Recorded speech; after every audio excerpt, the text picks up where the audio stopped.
मैं वकील भी हूँ और दिल्ली के हाई कोर्ट और सुप्रीम कोर्ट में वकालत करता हूँ। वकील के नाते और सोशल एक्टिविस्ट के नाते काशी विश्वनाथ के लिए जो मुकदमा चल रहा है उसकी फाइलों का हमने गंभीरता से अध्ययन किया है। विश्व हिंदू परिषद की जो वकीलों की टीम है, हम सब की यह समझ बनी है कि हमारा मुकदमा ये बहुत अच्छा है और उस समझ के आधार पर मैं आपको भी ये कह सकता हूँ कि आने वाले समय में, वो समय थोड़ा लंबा हो सकता है क्योंकि इस मुकदमे में हर बात अल्टीमेटली सुप्रीम कोर्ट डिसाइड करती है, और आने वाले समय में निश्चित तौर पर हिंदू पक्ष जीतेगा और जहाँ भगवान शुरू से विराजमान रहे थे, जो हमारी गुलामी के समय में टूट के हमसे छिन गया था, वो हमको वापस मिलेगा और मंदिर दोबारा बनेगा।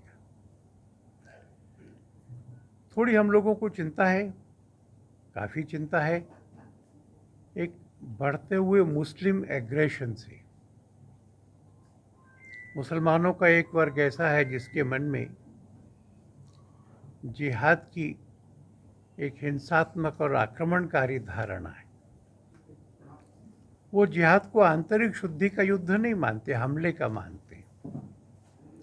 जो भी मुसलमान नहीं है उस पर हमला करना, संपत्ति लूटना, हत्या करना, महिलाओं का अपहरण करना और बलात्कार करना,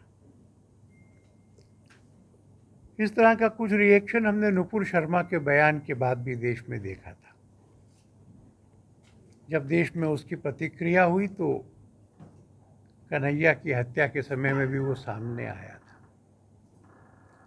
अभी सबसे निकट में हरियाणा के मेवात में पांडवकालीन जो प्राचीन मंदिर हैं, उसमें जलाभिषेक यात्रा पर हमला हुआ। बहुत बड़ी तैयारी के साथ हुआ था। पत्थर, हथियार और बाकी चीज़ें इकट्ठे किए गए थे। 5 लोग मारे भी गए उसमें। यात्रा रोक दी गई। विश्व हिंदू परिषद इसकी चुनौती को स्वीकार करने वाले लोगों में सबसे आगे रहती है। कल श्रावण का अंतिम सोमवार है और विश्व हिंदू परिषद ने फैसला किया है कि इस यात्रा को पूरा होना चाहिए। यह है कि G20 है, 27 देशों के मेहमान आए हुए हैं। हमको ये भी मालूम है कि वो संवेदनशील इलाका है, इसलिए हम इस बात के लिए तैयार हैं कि यात्रा प्रतीकात्मक हो। उसमें 10,000 लोग ना बुलाए जाएं, सीमित संख्या में जाएं, पर यात्रा पूरी होना, इसको निश्चित रूप से होना ही चाहिए। कल हम करेंगे भी। कहाँ से निकलेंगे लोग? नल्हड़, जहाँ से पहले उसका रूट तय किया था, नल्हड़ से शुरू करेंगे। सवेरे 11 बजे शुरू करेंगे, श्रृंगार पे समाप्त करेंगे। सरकार को कोई चुनौती नहीं दे रहे, संघर्ष के लिए भी नहीं दे रहे।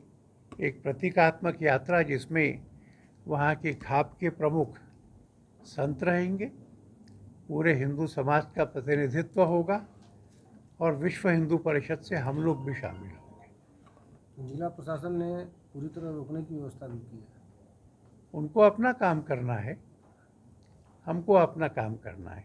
हम ये मानते हैं कि ये सब सरकारें इसलिए एग्जिस्ट करती हैं, इसलिए बनाई जाती हैं कि लोग अपने धार्मिक कामकाज निर्विघ्न कर सकें, और इसलिए उनको उन लोगों को रोकना चाहिए जो यात्रा को रोकते हैं और हमला करते हैं।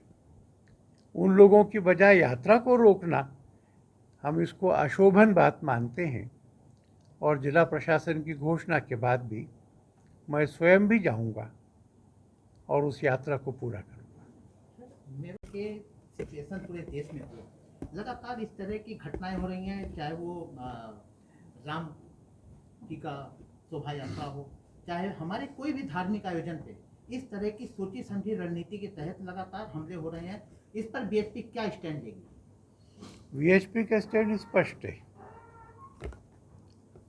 इस देश में सबको रहने का अधिकार संविधान से मिला है, हम उसे मानते हैं, पर किसी पर हमला करने का अधिकार नहीं मिला है। हम शुरू नहीं करेंगे, पर अगर कहीं हिंदू समाज पर आक्रमण होता है तो हिंदुओं को आत्मरक्षा करने का अधिकार है। उस अधिकार का हम भरपूर प्रयोग करेंगे, और अगर हमला होगा तो केवल सरकार की प्रतीक्षा नहीं, स्वयं भी प्रतिकार करेंगे।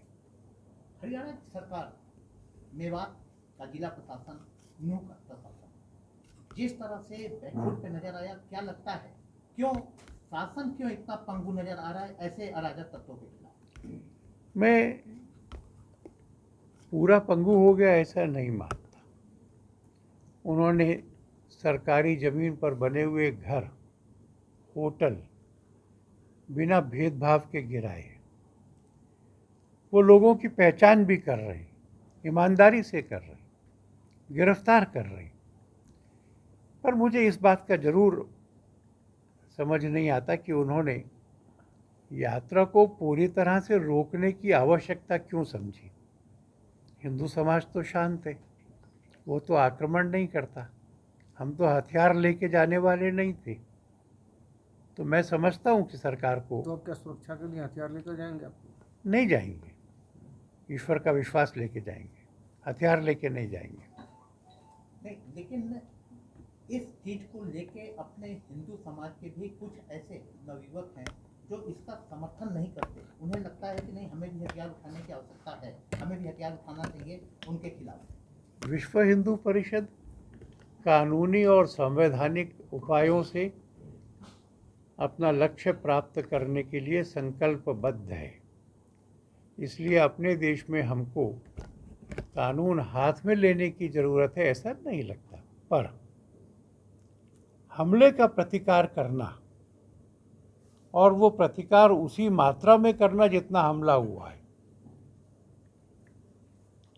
इसके लिए हम हिंदू समाज को तैयार करते हैं। काशी मथुरा कब तक निस्तारित होने की समस्या है? मुझे लगता है कि दोनों जगह कोर्ट्स का मुकदमा ठीक गति से चल रहा है। मैं तो 40 साल से वकालत कर रहा हूँ, उससे ज़्यादा हो गया।